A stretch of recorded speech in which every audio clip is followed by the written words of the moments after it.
When I was serving as a fireman, there was a RTA call one morning, 30 minutes after I started my shift. This guy got T-boned while driving home after a night of heavy drinking. He got T-boned on the passenger side when he ran a red light. His wife died instantly, and he pretty much remained unharmed. When we arrived at the scene, he was outside his car, while the wife was still seated in the passenger seat. Her lower body was still in her seat while her upper torso splayed over to the driver's side. Looks like she was just reaching over to the driver's side to open the door, just that she's unconscious and non-reactive. No blood at all from what we can see from the driver's side. The passenger's door was caved in badly. The driver was still tipsy and thought nothing of what's happening. He kept asking us to hurry up and extract his wife so that they can head back home, laughing and fumbling around with the police. When the paramedics realized that there was no pulse, we tried extracting her from the driver's side, and we realized that her lower left body, her left pelvis to her thigh, was completely crushed, and she was impaled through her left abdomen by a piece of the door. When we told him that his wife has died, probably bled out minutes after the impact, you could see the disbelief slowly morphing into realization, then ending up as desperation. He was immediately sober and ran over to the driver's side, tried to pull his wife out. He tore her wound up and we had to drag him out. He then proceeded to the passenger side and tried to pry the caved door open. We left the scene after that and let the police handle the aftermath. I later saw it on the news that afternoon. Story 2. When I was 10, I regularly attended a choir club for kids. One day I was picked up by my dad to drive me home. I was confused about it, as it was always my mum who did, but did not think much on it until halfway through the drive. My dad began to mumble about how sorry he was and how I would never see him again. More than a bit frightened and confused at that point, I kept asking what he meant, but he wouldn't say. Until we were home, but he did not leave the car, and instead urged me to get out. Finally, he told me I would not see him again because he will be dead very soon for what he did, and that the police would answer me. After he practically kicked me out of the car, I rushed inside the house, but no one was there. But I found the door open and a puddle of blood on the floor. The police was nearby and explained what had happened.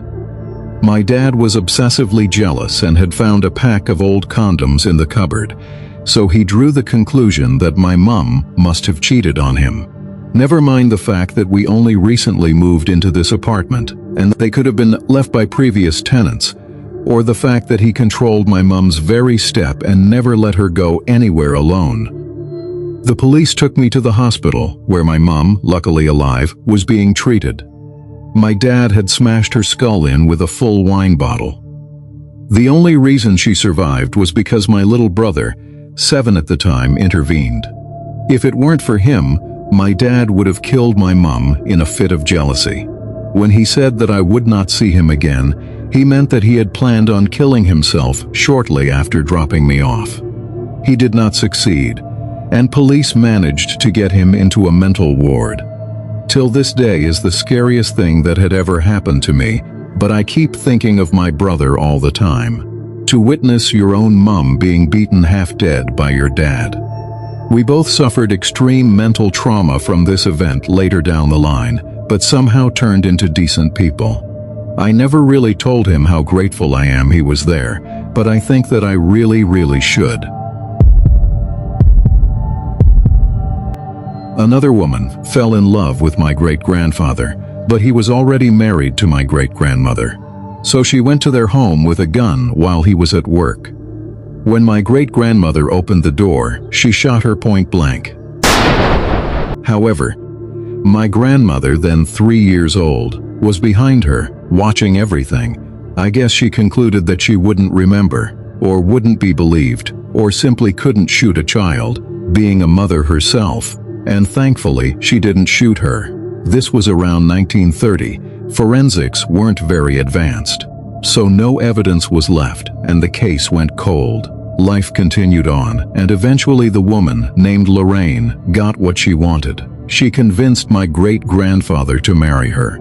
She had 2 children from a previous marriage, both older than my grandmother. I don't know what happened to her first husband, honestly. My grandmother told everyone exactly who murdered her mother, but no one believed a kid who obviously misses her mother and is having trouble adjusting to her new family. And people just thought she demonized her stepmother for replacing her mom, or maybe imagined it. It's an easy conclusion to reach, honestly.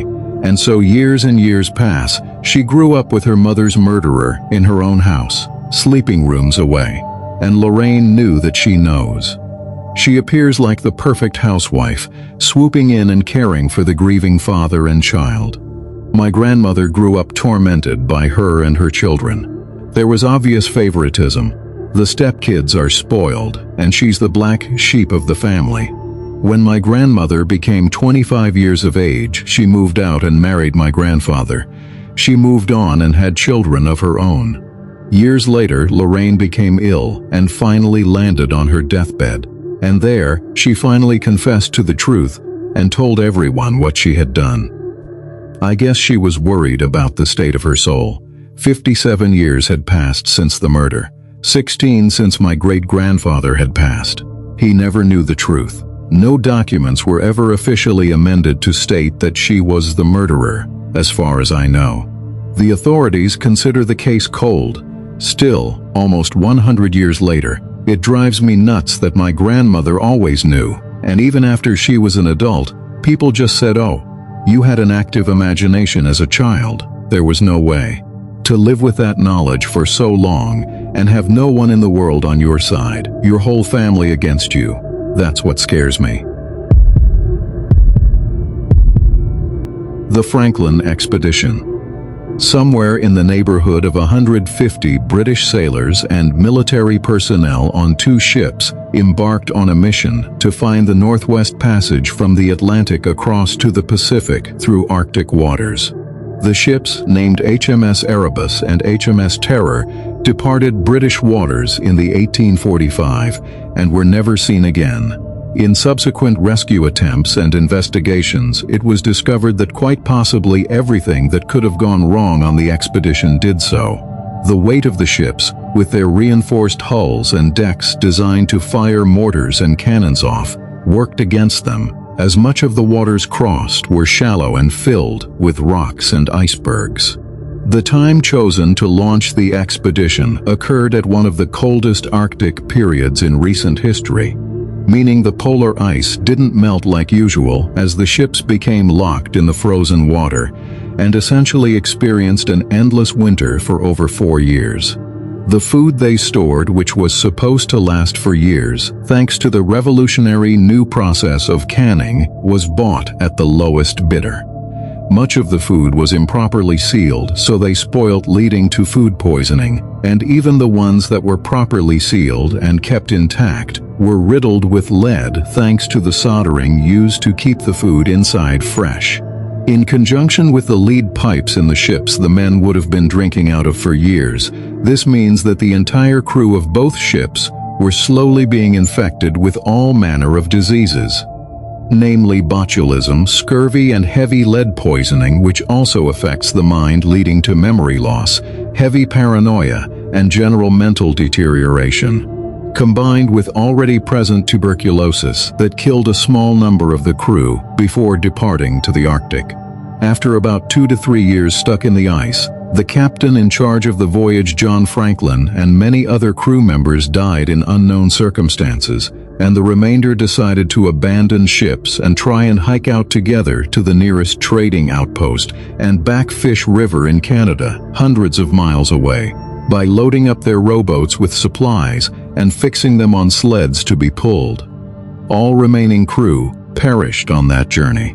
Their remains were discovered by local Inuits and Netsilik tribes, who described desolate campsites of skeleton-like corpses with hazily built, half-open tents, and even human body parts in cookpots, heavily implying that the men resorted to cannibalism in their last desperate hours.